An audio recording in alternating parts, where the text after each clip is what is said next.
Сәлеметсіздерме, бүгін біз шифоновый бисквит пісіретін боламыз. Жаңа жылға бізге тапсырыс болды, сондықтан біз бисквит пісіреміз. Бізге ұн қажет болады, шекер, сүт, май және де 6 жұмыртқа керек болады. Енді қазір біз бастысы жұмыртқаның ақ уызымен және сары уызын ажыратуымыз керек.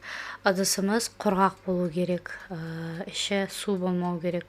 Сондықтан құрғатып, сүртіп, дайындап қоямыз. Жұмыртқаның аз ғана болса да түсіп кететін болса ақ уызына, ол үшін көтерілмейтін болады. Сондықтан жақсылап ажыратуымыз керек. Міне ажыратып алдық. Енді біз ақ уызыны көпіршітетін боламыз миксеріміздің арқасында.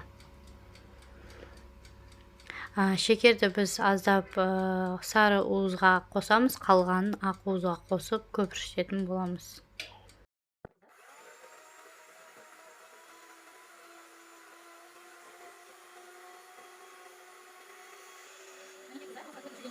Мінекей қыздар, осылай болады. Көпіршігеннен кейін жайлап енді шекер қосатын боламыз. Аз-аздан көп қоссаңыздар және де ақ уызымыз отырып қалуы мүмкін. Міне аз-аздан қосып баратын боламыз.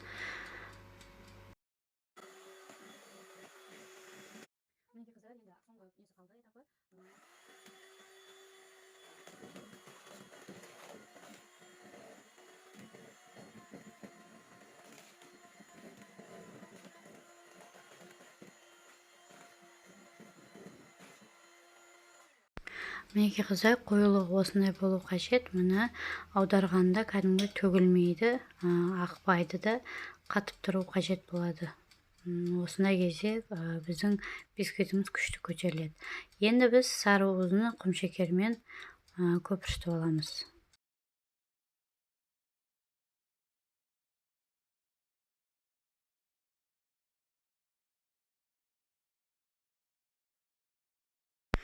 Осы арада біз сүт және де майымызды қосатын боламыз. Және тағы микслеп жібереміз.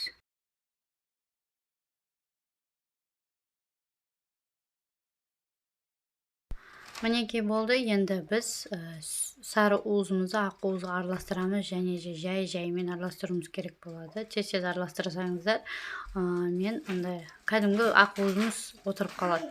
Мен қазір скорості қосып отырмын, болмаса жай-жаймен араластырады негізінде.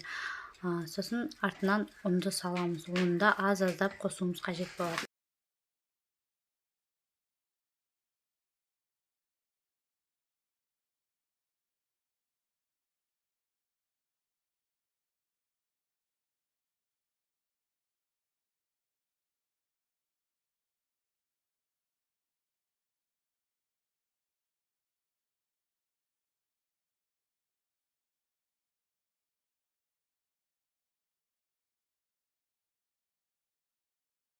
Қыздар, печканы қыздырып қоямыз. 180, біреуге 150, менікі 150, өйткені әсел печ менікі, демде қызып кетеді.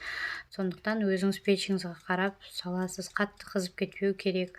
Менде қазір 20 диаметрда формам, соған құятын болам және де сол 150 градуста 30-40 минут ішінде піседі.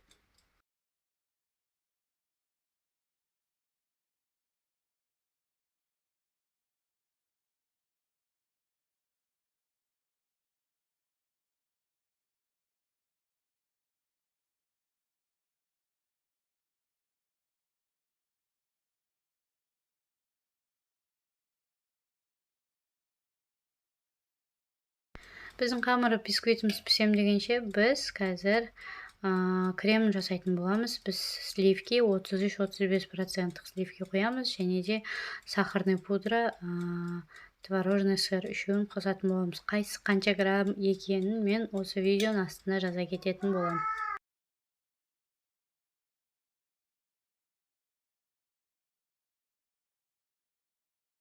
Мінекей біз сливки мен шекерді араластырдық. Енді біз творожный сырды қосатын боламыз. Және де біздің креміміз кәдімгі плотный, қаттылау болып шығады. Аздап творожный сыр қоюлатады, білесіздер, кремді.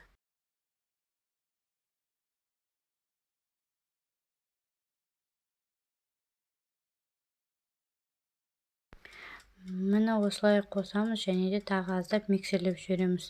Көп миксерлеп жіберсеңіздер де кәдімгі іріп кетеді. Мінекей біз коржымыз пісіп, уже 3 бөлікке мен бөліп алдым. Үшеу міне және де бір шетінен біз қазір қойып кремді жағатын боламыз.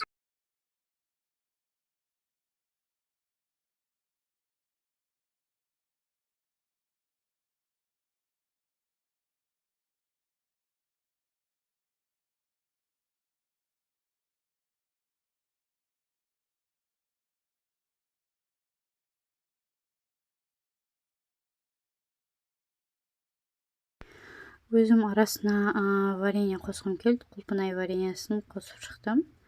Өздеріңіз қалағанша қоспасаңыздар да болады. Болмаса басқа да вареньелер қоссаңыз болады. Немесе банан қоссаңыздар дәмі деген керемет болады.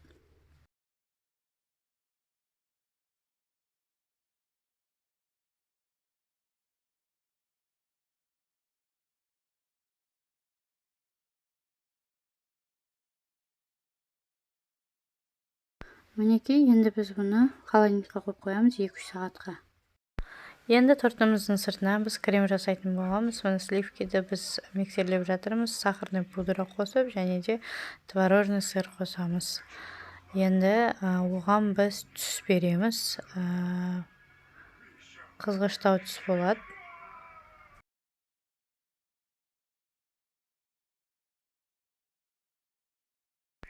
Мінекей, қажетті түсімізді дайындап алдық. Енді біз торттың сыртына жағатын боламыз. Тортты холодильниктен аламыз. Міне тортымыз әдемі болып сіңіп тұр. Осының бетіне біз қазір жағамыз.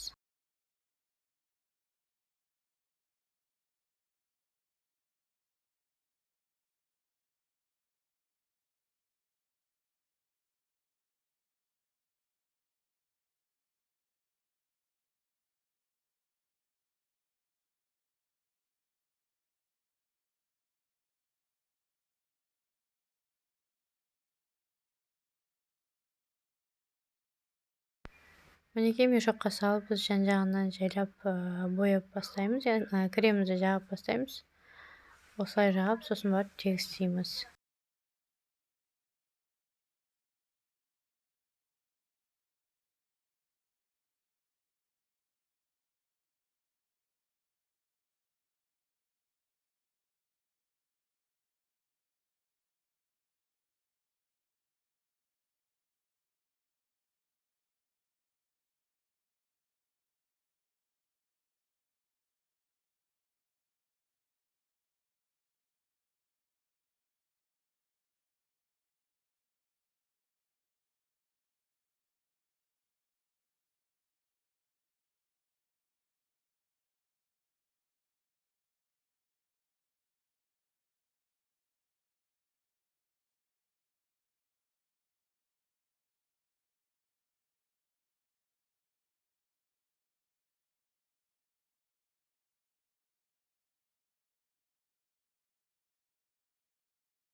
Осы жерде мен аздап ақ красканы жан-жағына құямын. Әдемі вид болу үшін.